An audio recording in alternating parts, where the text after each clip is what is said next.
Ils l'ont tiré comme un lapin, quoi. Oui, c'est voilà, ils l'ont exécuté. Ils l'ont liquidé. Oui, liquidé, ouais. Ils s'y sont mis à combien pour l'avoir? Ils étaient 4 dans le camion, ils étaient debout, c'était comme ça. Avec leurs fusils pointés sur nous.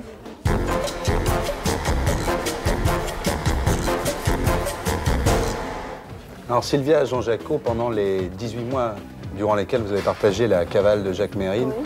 vous allez au cinéma, vous allez dans les plus grands restaurants, mais est-ce que vous allez dans des boîtes de nuit? À Paris, non, mais à Londres, en Sicile, en Italie, partout, au Luxembourg une fois, mais pas à Paris, pas Pourquoi en pas à France. Paris? Parce qu'à Paris, c'était trop dangereux. Ah bon? Ouais. Il allait au cinéma avec vous sur les Au cinéma, Champs-Élysées, dans les au restaurants, cinéma, partout? dans les restaurants, on se promenait partout, bon, sauf en discothèque. Voilà. Pas les discothèques, pourquoi? Il y a des descentes de flics? Oui, enfin, c'était un peu gênant par rapport à beaucoup de choses, par rapport à nous. Bon, il fallait mieux éviter quand même. Alors Mérine avait publié un bouquin qui s'appelait L'instinct de mort, L'instinct de vous en mort. publiez un qui s'appelle L'instinct de vie, Oui. qui est extraordinaire parce que ça se lit, comme on dit, bêtement comme un roman. Le pire, c'est que c'est vrai. Oui. Et puis en plus, l'histoire est réellement arrivée. Alors l'histoire commence Clignancourt, porte de Clignancourt, Ouais, c'est le ça. 2 novembre 79. Vous êtes avec Mérine dans une BMW. D'un seul coup, il y a un camion bâché qui Bâché, s'arrête devant ouais, vous. c'est ça. La bâche se relève et il y a 4 policiers qui font feu C'est sur ça. Mérine et aussi sur vous. C'est sur moi, ouais. Pourquoi sur vous? Je sais pas, on l'a jamais su. Je crois que c'était pour éviter ce genre de choses, pour qu'il reste un témoin, quelqu'un pour dire ce qui s'était passé. Bon, je veux dire, après, on m'a quand même tiré, on m'a tiré une balle dans la tête juste au moment où j'ai tourné la tête. Je veux dire, on a tenté quand même de m'achever. Ouais. Une fois que tout était terminé, je veux dire, voilà. Je veux dire, Jacques est mort, mon petit caniche est mort, et moi, on m'a sorti mourante de la voiture. Qu'est-ce qui vous aviez quoi comme blessure?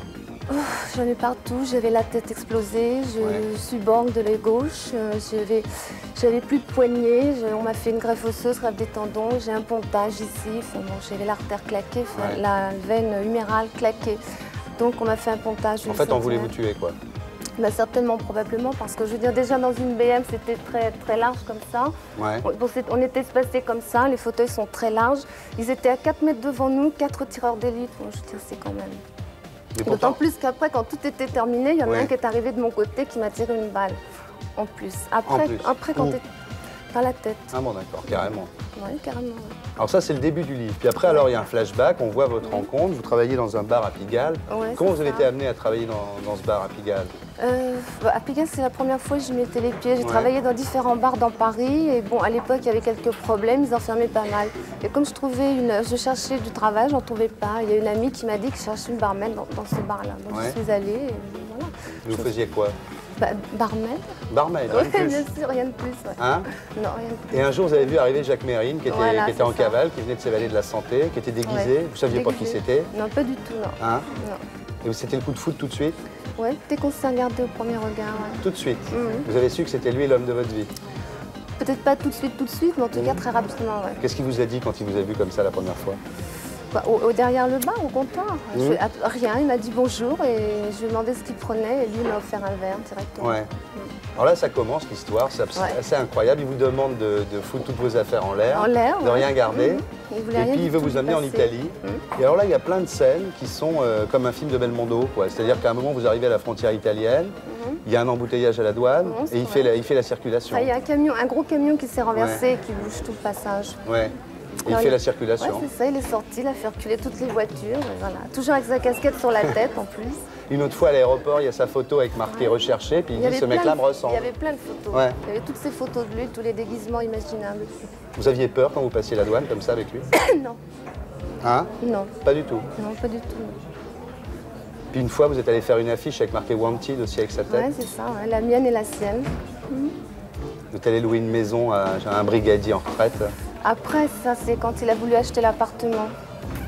C'est bizarre quand même cette idée de vouloir absolument acheter un appartement. Parce qu'une fois qu'il avait l'argent de la rançon Le Lièvre, Ouais. vous auriez pu partir en... On devait partir, on partait le 20 novembre. Ouais. On quittait la France, on partait pour l'Italie, devait se faire retoucher le coin des yeux, Ouais. les lèvres, et puis bon, comme il disait, bonne chance au prochain ennemi public numéro 1. Racontez-nous comment il voulait se marier avec vous.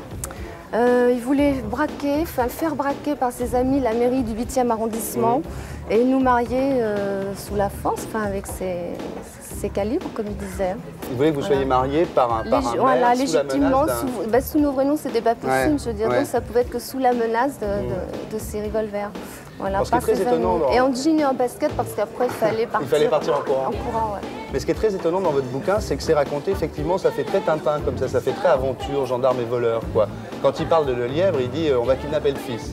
Puis après il dit oh ben non mais le père est tellement radin qu'il ne payera pas la rançon. Ouais, donc on va vrai, kidnapper le vieux. C'est ce qu'il a dit, ouais. C'est ce qu'il a fait. Alors on a comparé Mérine à Cartouche, à Mandrin, à Robin des Bois.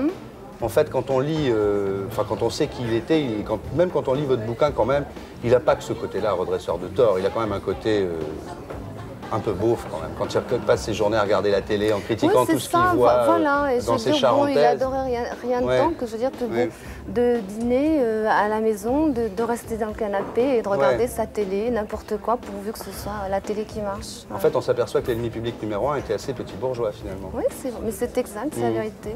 Puis alors, il a des crises comme ça. Comment ça se fait qu'il a ces crises d'un seul coup comme ça? Ses colères. Mais c'est terrible. Il se met vraiment en colère. Oui, c'est ça. Genre, par exemple, il y a quelque chose à la télé, on estropie son nom, on l'appelle Mesrine au lieu de Mérine. Ah oui, ça l'énerve, ça, quand on dit alors Mesrine. ça l'énerve horriblement, je veux dire. Bon, ou alors, puis en plus, si on dit un mot qui n'est pas correct sur lui, alors il pique une colère épouvantable. Après, le type de la télé, bien sûr, après moi. Il veut tuer le mec de la télé après. Pas le tuer, mais enfin, il lui écrit des lettres. Non, mais bon, oui, il était très en colère. Ouais. Et Bouvard, qu'est-ce qu'il voulait lui faire à Philippe Bouvard? Parce que dans votre livre Sans arrêt, vous dites qu'il veut aller donner une raclée à Philippe Bouvard. Bah, il avait dit que s'il avait un petit moment à perdre, il lui enfilerait une dans le crâne en moto vite fait. En moto vite fait? Oui. Pourquoi? Parce qu'il n'aimait pas le petit théâtre de Bouvard? Parce que je crois qu'avant que Jacques s'évade de la santé, il était encore détenu. Ouais. Il a écrit des saletés sur lui et voilà, il n'était pas content. Il y a des choses qu'on a retrouvées, des bandes magnétiques qu'on a retrouvées rue Béliard après la mort de... Rue Béliard? Non? Quand on a fouillé le studio après la mort de Jacques. Où vous avez l'air assez complice quand même. Quand il dit « je vais aller voir le juge Petit pour lui donner une leçon », vous dites « t'as raison mon poussin, faut être méchant ». Vous l'avez dit ça quand même, non? Qu'est-ce qui vous a dit ça? Hein? Vous l'avez entendu la cassette, c'est ça, non? Hein? Vous l'avez entendu la cassette? Je sais pas. Vous l'avez écoutée, si, je pense. Si, parce qu'à l'époque, elle est passée devant la cour d'assises, même cette cassette.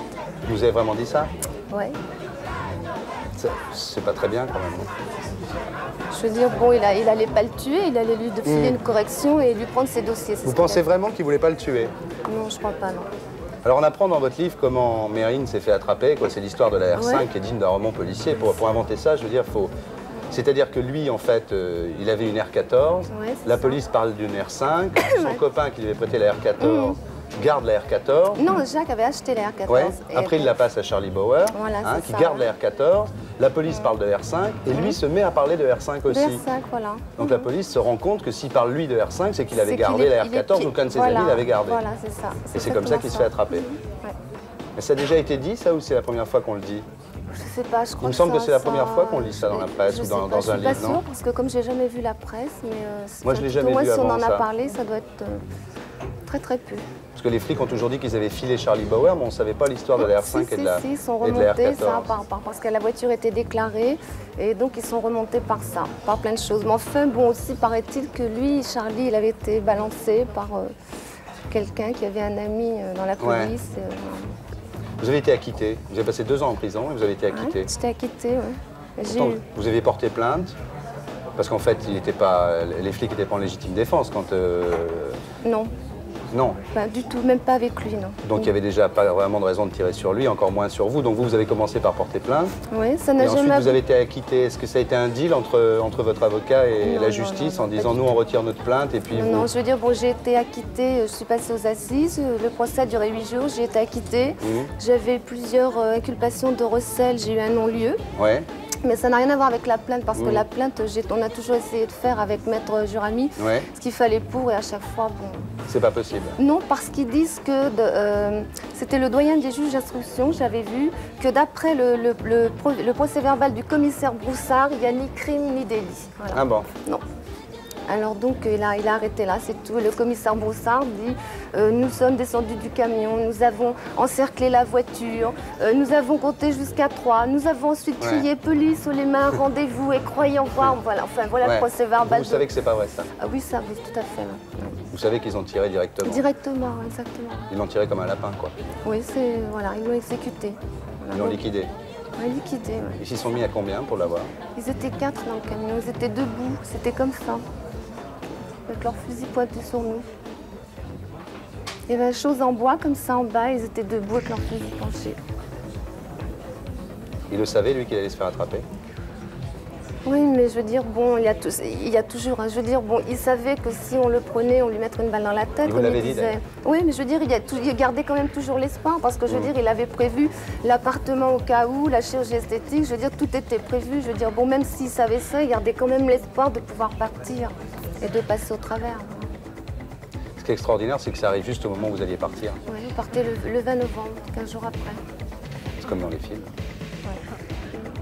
Mais alors, il y a un truc qui est fou, c'est qu'on vous a rendu les bijoux qui avaient été achetés, qui vous avaient été offerts par, par Jacques, avec le pognon de la rançon de Lelièvre. Comment ça se fait, ça? Je ne sais pas, moi, si ça a été acheté avec l'argent de la rançon. Je veux dire, bon, moi, il m'a offert des bijoux, je n'ai pas regardé avec quoi. Mais vous les avez eus après, ces bijoux? Oui. Et Lelièvre, vous les a pas demandés, lui? Non.